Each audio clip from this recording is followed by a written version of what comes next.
Fala, povo lindo! Vamos seguir com a série Presidentes do Brasil. E o presidente da vez é o Rodrigues Alves, que governa o Brasil de 1902 até 1906. Então eu já tô falando do século XX. E a gente vai dividir essa videoaula como todas dessa mesma série. Então a gente começa falando do contexto, o que aconteceu nesse Brasil de 1902 até 1906. Depois a gente vai falar sobre as eleições do Rodrigues Alves, como é que ele chegou até lá. E por fim a gente vai falar das principais características desse governo. E aí a gente tem um triste bônus, que é a revolta da vacina, e a gente já vai aproveitar para entender a revolta com detalhes. Se liga.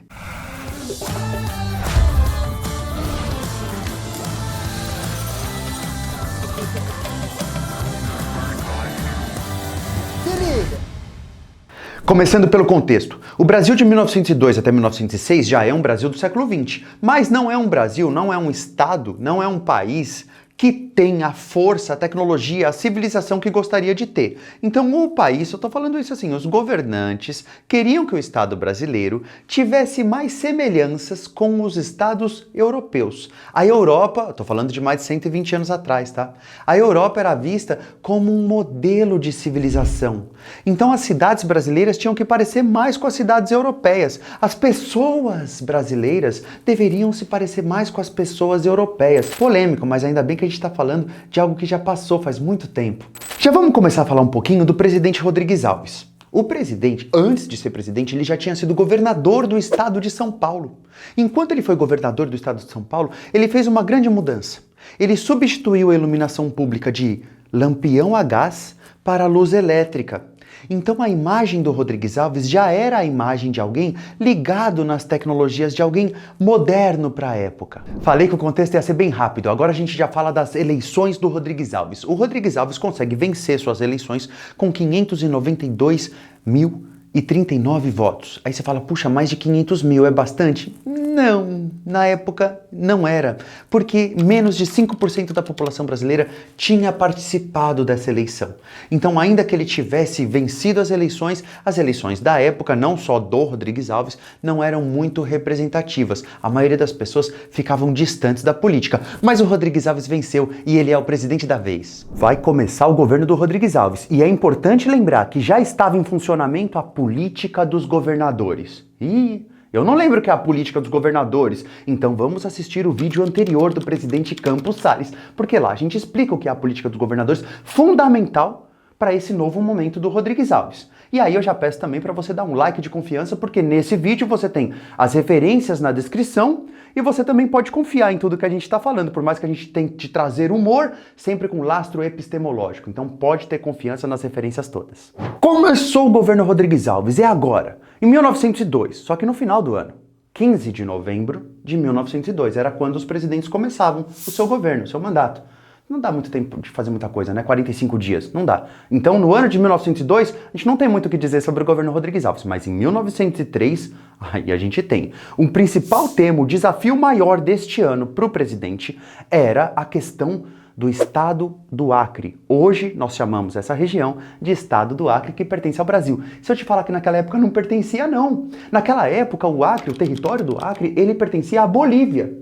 Só que o Brasil já tinha enviado um monte de gente para lá, de forma intencional ou não. Muitos brasileiros, muitas brasileiras já estavam morando nesse território. Então o Rodrigues Alves pensou, o que eu faço?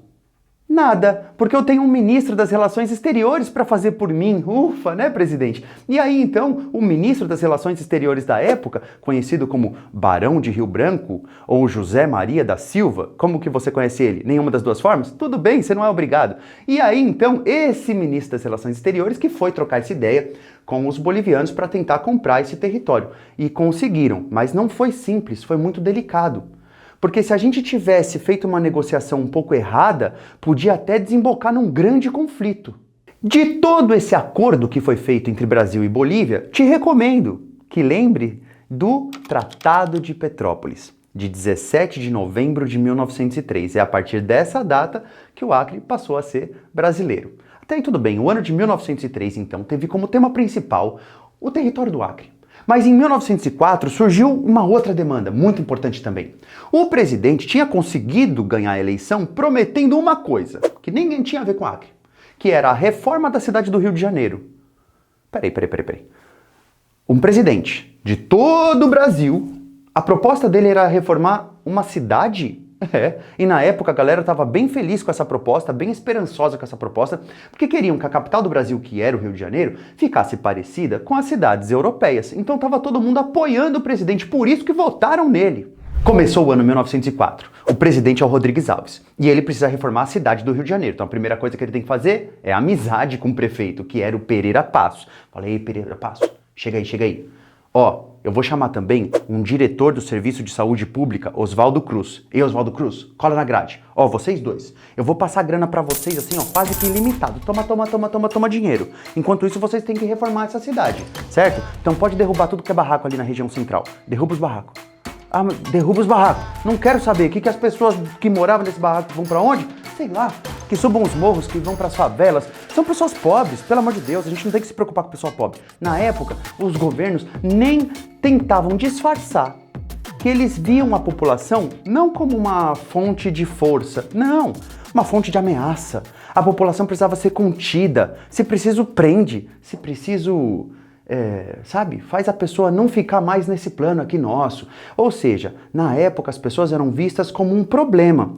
Inclusive, na própria cidade do Rio de Janeiro, muita gente acreditava que tinha um monte de doença, varíola, epidemias por causa dessa gente. Isso quer dizer que a partir do ano 1904, as pessoas que moravam no centro do Rio de Janeiro foram despejadas. E elas que procurassem outro lugar para morar. Ao todo, a gente tem mais de 10.000 pessoas que perderam suas casas, perderam suas habitações. E o governo em nenhum momento fez algum tipo de reparação a essas pessoas. Então vamos lá, antes da revolta acontecer, antes da revolta da vacina acontecer, a gente tem todo um contexto de reforma urbana de forma violenta, truculenta por parte do governo brasileiro.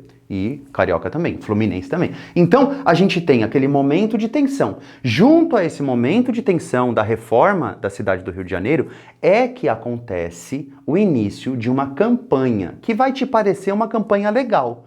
Uma campanha pela vacinação. Ué, vacina é bom. Então, uma campanha para vacinar todo mundo é bom também. Pois é, só que esqueceram de comunicar isso para a própria população. Aí pensa comigo, se hoje tem gente que é contra a vacina, você conhece. Hoje tem gente que é contra a vacina. Imagina há mais de 100 anos atrás. Imagina que problemão. Porque o governo se propôs a entrar em todas as habitações e vacinar as pessoas. Poxa, mas isso não é legal? Se você for a pessoa que está na sua casa, você não recebeu instrução nenhuma, a vacina não é conhecida, a vacina não é famosa como ela é hoje. Então as pessoas estavam lá em suas casas, normal, assim, descansando, né? Depois de um dia duro de trabalho. Aí alguém bate na porta. Quando você abre a porta, tem um enfermeiro com uma seringa desse tamanho, uma ampola gigantesca, e do lado do enfermeiro tem um policial com uma arma na mão. Aí você olha a ampola, olha a seringa, olha a arma. Ué, se é coisa boa, por que tem um policial de 2 metros aqui armado?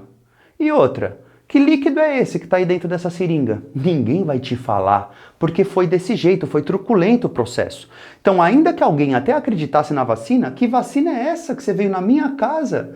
E outra, naquela época as pessoas eram um pouco mais conservadoras do ponto de vista cultural do que hoje. Então imagina um pai de família da época, uma mãe de família, chegando lá e tendo que mostrar partes do corpo. Para a época, mostrar um ombro não é qualquer coisa. Então, além de tudo, além da inconveniência toda de alguém chegar na sua casa sem avisar e te obrigar a ser vacinado, ainda tem todo esse rompimento de uma privacidade. Você pode perceber a partir de agora que o problema não é em si a campanha de vacinação, mas a maneira que ela é executada, sem diálogo, sem comunicação, de cima para baixo, de forma autoritária. E para o governo aquilo parecia lindo. Porque todos os anos no Brasil morriam mais de 4.000 pessoas só de varíola.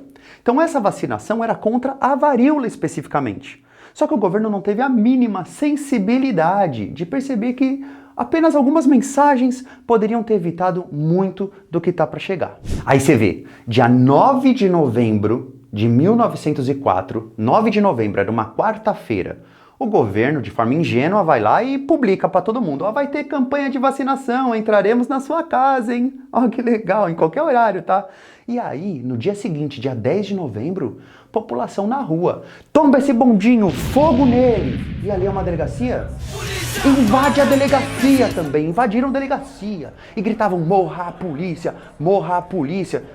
Eu não queria ser polícia naquela época não, porque pegou fogo na cidade do Rio de Janeiro. Até hoje deve ter sido o maior conflito urbano, porque a gente tem uma semana de conflito. Imagina que você está no meio do conflito, aí você volta para sua casa, dorme, acorda e conflito de novo, aí dorme, conflito de novo. Então uma semana de treta violenta. A revolta da vacina ela dura do dia 10 até o dia 16. O governo precisava reprimir a população. Precisava, né? Ele achava que precisava. E aí, durante essa repressão, o governo contou com várias forças. Então, primeiro, vamos lá, polícia. Ih, não deu certo? Marinha. Não deu certo ainda? Então traz o exército local de Minas Gerais e de São Paulo também. Ah, mas ainda a população tá... Então pede para a corporação de bombeiros entrar. E bombardeia os bairros também. Nada disso deu certo, então vamos chamar a Guarda Nacional. Professor, ainda tinha Guarda Nacional? Tinha. Aquela Guarda Nacional que foi criada lá no período regencial entre o governo do Dom Pedro I e do II vai existir até o ano de 1922. Então ela foi usada contra a população no ano de 1904. O conflito, ele dura do dia 10 até o dia 16. E no dia 16, sabe como que o governo fez para acabar com tudo? Além de reprimir a população de forma muito violenta, o governo renunciou à obrigatoriedade da vacina. Então, depois de todo aquele fogaréu na cidade, não é mais obrigatório. Puxa, podiam ter pensado nisso antes, né? Agora é tarde. De acordo com o autor Nicolau Sevicenko, que é a principal referência para esse vídeo, nesse livro aqui, muito legal, chamado Revolta da Vacina, veja só, a gente tem que a população, ela nem estava tentando assim uma vitória. Era mais um grito de dor. Ninguém podia ganhar nada. A população fez tudo aquilo para tentar simbolizar, demonstrar que eles precisavam ser tratados com mais dignidade do que até então. Depois de um conflito desse tamanho, é de se esperar que a imagem do presidente seja abalada. Mas pelo contrário, todo mundo ficou aplaudindo. Aê, esse conseguiu, hein? Bateu em quem tinha que bater, meu. Na Europa, o presidente conseguiu receber medalhas de congressos sanitaristas.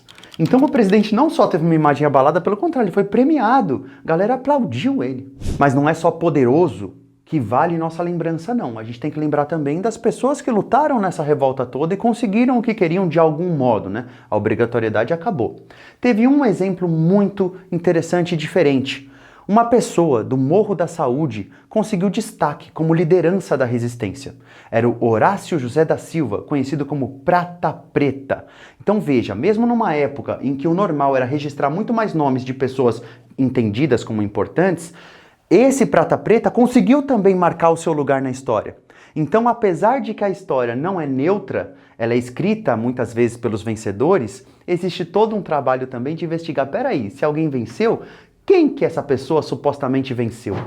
Além da grande figura de Prata Preta, a gente também poderia mencionar um versinho que foi encontrado das pessoas que foram presas nesse movimento todo aí, nessa revolta. E aí os versinhos eram mais ou menos assim: as pobres mães choravam e gritavam por Jesus. O culpado disso tudo é o doutor Oswaldo Cruz. E pra que isso, professor? Por que você trouxe esse versinho pra gente? Pra gente perceber que em história o fato acontece uma vez só, mas a gente depois fica ruminando esse fato a partir de perspectivas diferentes, pontos de vista diferentes. Então a história pode ser uma só, mas o jeito que a gente enxerga ela são múltiplos. Existem múltiplas formas de você entender um fato histórico. Eu espero que você tenha aprendido demais na videoaula de hoje e até a próxima.